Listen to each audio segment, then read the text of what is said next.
قرآن پاک نے فرمایا وَفَدَيْنَاهُ بِذِبْحٍ عَظِيمٍ، اسماعیل کی جگہ ایک جانور ذبح ہو گیا، دمبا ذبح ہو گیا، اس کا گلا کٹنے کے نتیجے میں گرم گرم خون خلیل کے ہاتھوں پہ آیا۔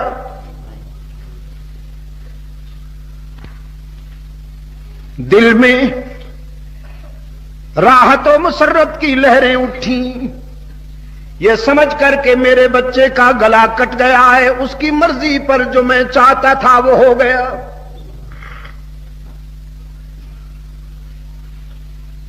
قرآن پاک نے فرمایا نادیناہ ان یا ابراہیم،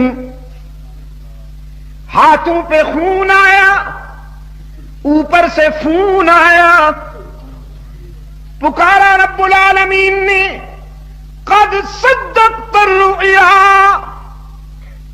آپ نے اپنے خواب کو سچا کر کے دکھا دیا، اپنے رویا کے معیار پر پورے اترے ہیں، مبارک ہو ابراہیم۔ اب تو یقین ہو گیا، پہلے خون نے اطلاع دی تھی، اب خون بھی آ گیا، اب تو یقیناً میرا لخت جگر قربان ہو گیا ہے اس کی مرضی پر۔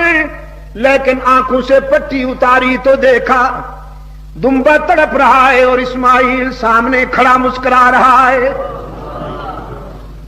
فکر و نظر میں پھر زیرو بم آیا، فکر و نظر میں پھر مد و جزر آیا، سوچنے لگے کیا ہوا، کہیں میں مس تو نہیں کر بیٹھا۔ رب العالمین نے فرمایا انا کذالک نجزی المحسنین،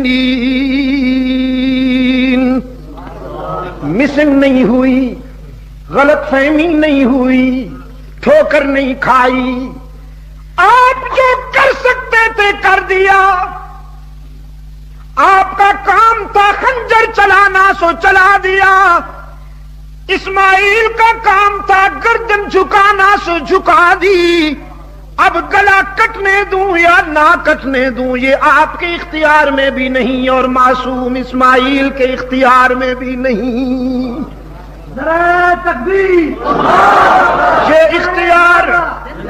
یہ اختیار صرف میرے پاس ہے، میں جو چاہوں وہی کرتا ہوں۔